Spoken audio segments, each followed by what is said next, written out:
Hey everybody, welcome back to DX News.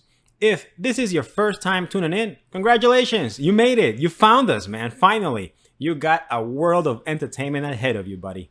And if you have visited before, welcome back. So let's get into it. At the time of this filming, guys, crypto is actually having a good day. We don't know how long it will last. We don't know if it's just a bear trap or if this is finally the pump we've been waiting for. It's been just so deceiving and so hard these last couple of days. But stay safe. Just reminding you that NFT Brawler is going to be unveiled at the Blockchain Futurist Conference this August 9th. And it is the biggest blockchain conference in Canada. But we'll give you a little more info at that at the end of the video. We're going to start off with Solana opening an IRL store. A couple of weeks ago, we talked about how Solana was going to unveil a new phone, which is going to have a crypto wallet integrated in it. And you were going to, throw out your iPhones for the new Solana phone. And here's why. So imagine you walk into a store, shining brand new store in Times Square, New York. And you got your wallet ready because you're going to buy a new phone. So you pick it out, you stand in line, and it's your turn to go to the cashier. Now, as soon as you head closer to the cashier, the power goes out and everybody just freezes in place. The music stops, AC stops, lights go out, the cashier stops talking, salespeople stay frozen in place, totally frozen. What just happened? The Solana blockchain went down. And when Solana blockchain goes down, the entire store shuts down as well. Bruh. It's not a nightmare, guys. This is really what's gonna happen. That's kidding, guys. We just like to shed on things every now and then. Whether it's funny or not, we just do it. It's part of the show. It's part of the flow. Don't include any of this shit, man. So, in reality, the plans for the Solana store is to sell you a $2,000 phone that you're gonna go for it because it's gonna come with MetaMask pre-installed. Now, they are not just saying it's any old store. They're calling it a Solana Embassy. Sounds pretty cool. And what they're gonna do for you is they're gonna teach you about Web3. They're gonna show you how NFTs work. They're gonna throw you. It has a lot of perks. I mean, really, why would you Google something when you can just fly to New York and get a one-on-one lesson from somebody on the Solana store? So what the article says word for word is the following. Now, inside the store, you'll learn how Solana works, what Web3 is. We'll set you up with a wallet and your first NFTs and guide you through your first on-chain transactions, said the Solana Space's Twitter account. It also added that the place is designated to be a culture center for Solana holders. Now, as outlandish as this idea might be, we're actually rooting for them. Because look at it this way, it's a step in the right direction for massive crypto adoption. It is one of the more popular blockchains, and they are doing something right in the heart of New York City, which is the capital of the world, like it or not. There was an article that kind of set them for failure because it referenced a partner of theirs, which is a restaurant that is no longer accepting crypto. But regardless of that, it could be a positive news for the space, and we hope that everyone who spends their couple of $1,000s on that Solana phone gets their money's worth.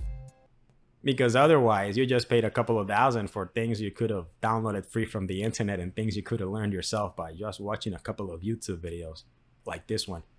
And once again, we're talking about the material girl. So Maddona is scamming an ape. Not really, but kind of. Let us tell you why. So we don't know if it's a scam or just common sense kicking in, because she was thinking of buying a Bored Ape over $1 million. Imagine the potential seller. And then she kind of changed her mind. But we don't blame her at all. So the legendary Maddona was really thinking of buying Bored Apes number 3756. And here is what she had to say about it. I was hell-bent on getting an ape and really specific about what I wanted. The ape with a leather motorcycle cap and multicolored teeth, Maddona said. I was told that it was inspired by me and modeled after me, and it was bought by a woman who's a fan of mine. She was gonna sell it to me, but it was way too expensive. So, here's our real concern. How the fuck is this ape supposed to look like Maddona? They're the same picture. I mean, really. The only thing is maybe the leather jacket and the leather hat, because you might think back to the 80s about her sex book. Maybe something out of a picture from there, from one of her atuendos. How do you say atuendos? Outfits. Now, maybe she is just being sarcastic because Yuga Labs has said that they don't model any of their apes after anybody. Maybe common sense kicked in and she just didn't scam herself. It's not like it's a Final Fantasy NFT anyway. And moving along, here's a story for you. Imagine you're walking amongst a very dark tropical jungle. Very dangerous place. Kind of like where I live. Yeah, you're walking down a jungle, a tropical jungle in an island. So, as you're walking down, you're trying to be careful not to be eaten by a tiger. But you fall into a hole and it's filled with water and leeches. Ugh. So as you're there trying to swim and crawl your way up, you're screaming for help. Some bum was walking along and he hears you out and he, sees your situation. He throws a rope. Call it a lifeline, if you will. But do you grab the rope and use his help to get yourself out? No, you insult the guy and you tell him that why the fuck doesn't he give you a ladder instead? You're gonna climb up a rope? What are you, an animal? No ladder? Well, at least an elevator. Can't do that either? Well, go fuck yourself then. Now, if you're confused about where we're going with this is kind of what happened to Sam Bankman-Fried. And he's not the one in the hole. He was actually the one throwing the rope. Sounds strange? Well, yeah, kind of. But let's give you a little more information. So what's going on is that he decided to make an offer on Voyager. Remember Voyager, the bankrupt crypto firm who is eating dick because they were irresponsible with clients' assets? Remember them? So Uncle Sam tried to bail out Voyager, but they were not too keen on his offer. And here's what they had to say about it. A lowball bid dressed up as a white knight rescue.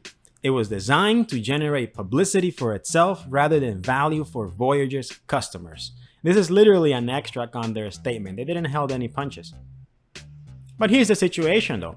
Even if that were the case, because I personally don't feel that Sam Bankman is being charitable about this, even though he does say that that losing money is a good thing when it comes to saving crypto in general. And he also has this posture, he became very famous, that he has a philosophy of earning to give. Now,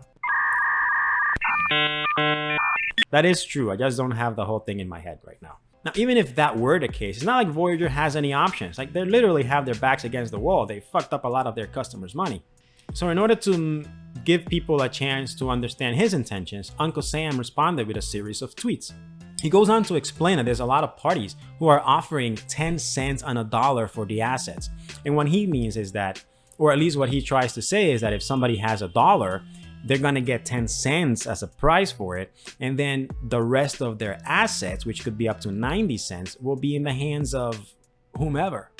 And while this is happening, he says that Voyager's consultants will be draining the liquidity every single month while the bankruptcy procedures takes place.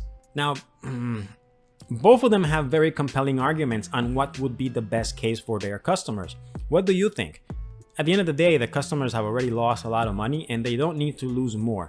Who is right? Who is wrong? Who has the best intentions? Who is really going after the better things for the people in general? And who is wanting to line their pockets a little more? Probably just both of them. Moving on, we're going to talk about somebody who has more perseverance than most people combined. And if this dude had this energy into doing something productive for the world, we would be in a much better place. Now imagine if all these scammers got together and used their imagination for something productive. Here's what I think would happen. First off, we would already be on Mars. Second, TikTok wouldn't be a thing. And 3, people would realize that you don't need participation trophies. But no, they gotta stick to scams. Motherfuckers. Anyway, this guy's desire to scam people is bigger than the desire for a girlfriend that you'll never have. So the schmuck in question is Martin Shkreli, aka the Pharma Bro. He was sentenced to prison from 2018 to 2022 for buying a drug patent whose pills were $13.50 and then inflating the price to $750 per unit. Well, he was in jail for securities frauds and not the pills, but the first one, I mean, it should definitely be a war crime.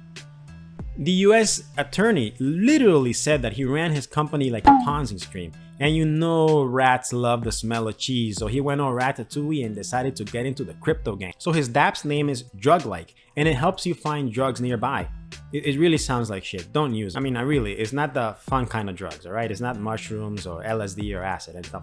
If you do use it, you're probably gonna be helping this guy bump up aspirin from $2 to $20 a pill, so don't, stay away. It seems he is a big fan of the US healthcare system. Why? Because patients don't matter. Just squeeze them for their money and sell them to get the fuck out. Our next scam, Audius recently got hacked for $6 million. In case you're not familiar with them, they're a decentralized music streaming service. But what just happened to them? They did not hear it coming. If I have to explain it, it's not funny. But, I mean, jokes aside, it's the same story again. We recently had another one like this. There was a small bug that wasn't able to be detected. Even though the protocol went through several audits, somebody found it, exploited it, and drained $6 million in ETH. So the lesson, guys, even audits can fail. And to wrap up the video, guys, the Blockchain Futurist Conference. We've been talking about this day in and day out, video after video, but it keeps getting closer and closer and closer. One of the coolest things we have to tell you is that the NFT Brawlers game, which is being launched in-house by DxStuff, will be unveiled right in front of Vitalik Buterin. And speaking of Vitalik Buterin, he's gonna be one of the key speakers this year, along with Ben Armstrong of BitBoy and our very own Hash. I really cannot stress the significance of this participation, guys. The Blockchain Futurist Conference is the largest blockchain conference in Canada. Not familiar on what it is and you want more information about it? Go to Blockchain Futurist Conference, Google it, go check out the speakers. You might find people there who are interesting. And while you're at it, think of all the contributions that DxStuff has made into the crypto world. Think about how many crypto companies are still alive 2 years later. Think about the fact that one of our founders will be speaking about the company and the future of the company at this conference in front of Vitalik and other key figures in the crypto world. Now, none of this should be taken as financial advice because it's only here for fun and you know that we can't be taken seriously. But we have a lot of good things coming up. Version 4.0 is coming out, getting closer and closer with each coming video, and we will be speaking about it in front of these amazing people in crypto world. So, load up on your sale tokens, guys. This is Louis, and as always, do your own research.